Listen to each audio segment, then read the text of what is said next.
देलायसो देलायनानै लांगोनायाव उसुखुथु उसुखुथु सोरखौ नेदों बेलारों समाव बेलारों समाव लोगो फैनांगौमोन बेरायहैनांगौमोन टाउननि क्लाबाव हाय टाउननि क्लाबाव दैसा सेरनि बोरियाव जिरायना गोमजोर दैसा सेरनि बोरियाव जिरायना गोमजोर ओइ अनजालि माखौ नों जिंगासिदों ओइ अनजालि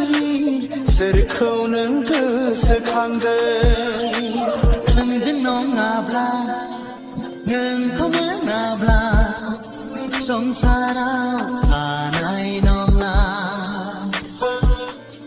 नों नागारलांब्ला जिउ सोलेर आंनि थांनानै थानाय नङा मोनसे दैमा बारनाय गामिनि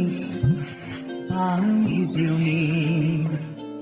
हाब्रु गेजेरनि गेवलां बारफुनाय नोंथां बिबार जानो आं नोंखौनो लोगो मोनगौबा बोरैबा मानोबा स्कुल हरगौबा नायासै हागोना सोरबा थानो नायासै हागोना सोरबा थानो गोरबो बुंजासे दोनबाय अननाय आरो नोंखालि जाना दोनबाय हागोन नोंनो आंनि अननाय बुजिख'नाय गोरबो बुंनाय अनालासै बोरै थानो नोंखौ गावदां अखाफोर नों आंनि नायालासै बोरै थानो नोंखौ दोननाय सानबादि नों आंनि दैमा सेराव सोर हायना जान्जियाव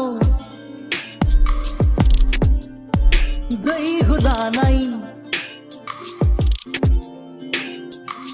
जान्जि पोलें बिखा फांदां सोरबिलाय खावलाय जादां जागोन ना सना नोंलाय आंनि बिबोना रायदावनो सानबाय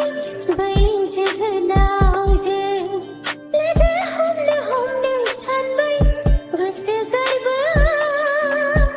जोंनि न'सुंसेनि न'आव थाफैथावनाय सिनायै दै सेंग्राजों आंनियाव थाबोला दख'ना गाननाय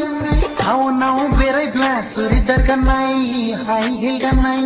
हो समायफ्लेथारनाय आखु बिथोनाय